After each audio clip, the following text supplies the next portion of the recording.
آج میں آپ کو بتاؤں گی کہ حسن بن صبا اور فری کے درمیان کیا تعلقات تھے، فری کون تھی اور کہاں کی رہنے والی تھی، اور فری اور حسن بن صبا کی ملاقات کیسے ہوئی۔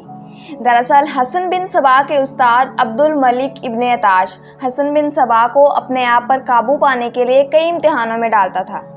ان امتحانوں میں ایک امتحان یہ بھی تھا کہ وہ حسن بن صبا کو ایک اکیلے کمرے میں بٹھا دیتا تھا اور اس کے سامنے ایک لڑکی بٹھا دیتا تھا، اور حسن بن صبا کو کہا جاتا تھا کہ وہ ایک سیاہ دائرے پر اپنی توجہ مرکوز رکھے اور لڑکی کی طرف بالکل نہ دیکھے، اور حسن بن صبا نے کئی بار اس امتحان میں کامیابی حاصل کی اور ایک مرتبہ بھی لڑکی کی طرف نہیں دیکھا۔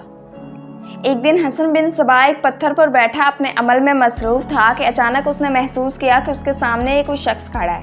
حسن بن صبا نے آہستہ آہستہ آنکھیں کھولی اور جیسے اس نے سامنے دیکھا تو اس کے سامنے ایک بڑا ہی حسین نسوانی چہرہ موجود تھا۔ یہ ایک نوجوان لڑکی تھی جو حسن بن صبا کے سامنے کھڑی مسکرا رہی تھی۔ حسن بن صبا نے اپنے ذہن پر زور دیا کہ یہ چہرہ پہلے بھی کہیں دیکھا ہے، کہاں دیکھا ہے؟ تو اس کے بعد وہ لڑکی بولی کہ حسن پہچاننے کی کوشش کر رہے ہو کہ میں کون ہوں؟ تو حسن بن صبا نے ہاں میں سر ہلایا کہ ہاں میں پہچاننے کی کوشش کر رہا ہوں۔ اس پر وہ لڑکی مسکرائی اور بولی کہ اتنی دیر تمہارے سامنے بیٹھی رہی تھی، ابھی بھی تمہیں یاد نہیں؟ تو حسن بن صبا کو یاد آیا اور حسن بن صبا بولا اچھا تم وہ ہو۔ پھر حسن بن صبا نے مزید کہا کہ ایک بات تو بتاؤ کہ کیا تم حقیقت ہو یا میرے استاد کی تخلیق کردہ ایک تصور جو اس نے حقیقی روپ میں میرے ذہن میں ڈال دیا ہے؟ اس پر وہ لڑکی مسکرائی اور بولی کہ تم خود ہی دیکھ لو کہ میں ایک خواب ہوں یا حقیقت۔ حسن بن صبا نے جھنجھلا کر پوچھا کہ تم کون ہو، کیا ہو تم؟ اگر تم حقیقت میں ایک لڑکی ہو تو کس کی بیٹی ہو؟ حسن بن صبا نے مزید کہا کہ تم ایک آبرو باختہ لڑکی ہو جو ایک نوجوان مرد کے سامنے ایک بند کمرے میں بیٹھی رہی۔ تو اس پر اس لڑکی نے جواب دیا کہ میری آبرو محفوظ ہے حسن، اگر میں ایسی لڑکی ہوتی جیسی تم کہہ رہے ہو تو ابن عطاش جیسا درویش مجھے کبھی منہ نہ لگاتا۔ میں کنواری ہوں اور میری طرف بہت سے ہاتھ بڑے ہیں لیکن میں کبھی کسی کے ہاتھ نہیں آئی۔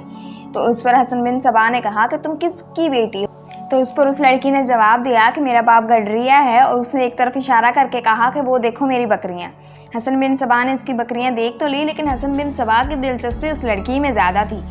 تو حسن بن صبا نے مزید پوچھا کہ تم میرے سامنے کیسی بیٹھی رہی؟ تو اس لڑکی نے جواب دیا کہ جب ایک برگزیدہ آدمی نے حکم دیا تھا جسے ہم پیر و مرشد مانتے ہیں تو میں ان کے حکم کو ٹال نہیں سکتی تھی۔ انہوں نے مجھے کہا کہ اگر یہ آدمی تجھ پر ہاتھ ڈالے تو مجھے آواز دے دینا۔ انہوں نے یہ بھی بتایا تھا کہ وہ ایک سوراخ سے ہمیں دیکھ رہے ہیں۔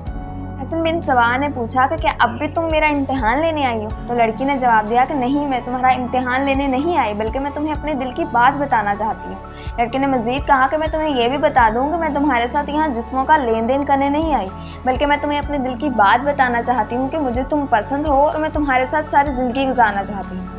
لڑکی بہت خوبصورت تھی۔ اس لڑکی کا حسن ایسا تھا کہ حسن بن صبا جیسے کردار کا انسان بھی اس کے سامنے موم پڑ جاتا۔ حسن بن صبا کو ایسا محسوس ہو رہا تھا کہ جیسے اسے اپنے دل پر اختیار نہیں ہے۔ دوسری طرف سے یہ ڈر بھی تھا کہ کہیں یہ امتحان تو نہیں جو اس کا استاد عبد الملک ابن عطاش نے اس لڑکی کو بھیجا ہے۔ تو حسن بن صبا نے مزید اس لڑکی سے پوچھا کہ تمہارا نام کیا ہے؟ تو اس لڑکی نے کہا ویسے تو میرا نام فرت ہے لیکن گھر والے مجھے فرا کہتے ہیں اور میری سہیلیاں مجھے فری کہتی ہیں، تم بھی مجھے فری کہو، مجھے اچھا لگے گا۔ حسن بن صبا نے مزید کہا کہ ایک بات تو بتاؤ کہ تم نے جاگیرداروں کو چھوڑ کر مجھے کیوں اپنایا؟ مجھ میں تم نے ایسی کیا خوبی دیکھی؟ تو اس لڑکی نے جواب دیا کہ جاگیرداروں نے تو میرے باپ کو دولت پیش کی تھی لیکن میرا باپ ایک عزت دار اور غیرت مند آدمی ہے، اور دوسری بات کہ امام نے میرے باپ سے بات کی تھی کہ اس لڑکی کو ضائع مت کر دینا، پیسوں کے نشے میں اسے کسی کے حوالے مت کر دینا، اس لڑکی کی زندگی کا راستہ کوئی اور ہے۔ اور ویسے بھی میں امام کے گھر جاتی رہتی ہوں اور انہوں نے مجھے نصیحت کی تھی کہ اپنی عصمت کو پاک رکھنا اور اپنا جسم صرف اپنے خاوند کو پیش کرنا، میں تمہیں اپنا خاوند بنانا چاہتی ہوں۔ حسن بن صبا نے مزید پوچھا کہ امام کون؟ تو اس لڑکی نے جواب دیا کہ وہ تمہارے استاد ہیں عبد الملک ابن عطاش۔ حسن بن صبا نے دوبارہ کہا کہ میں نے پوچھا تھا کہ تم نے مجھ میں کیا خوبی دیکھی ہے؟ تو فری نے جواب دیا کہ جب میں تمہارے سامنے بیٹھی رہی تو تم نے میری طرف دیکھا تک نہیں، مجھے تو یہ تمہاری خوبی بہت پسند آئی۔ اس کا مطلب یہ ہے کہ تم ایک مضبوط مرد ہو اور دلوں کی محبت کو سمجھتے ہو۔ فری ایک معصوم لڑکی تھی، اسے حسن بن صبا کے بارے میں علم نہیں تھا، اور حسن بن صبا کو بھی فری کی معصومیت بہت اچھی لگی اور اس نے فری کی محبت کو قبول کر لیا۔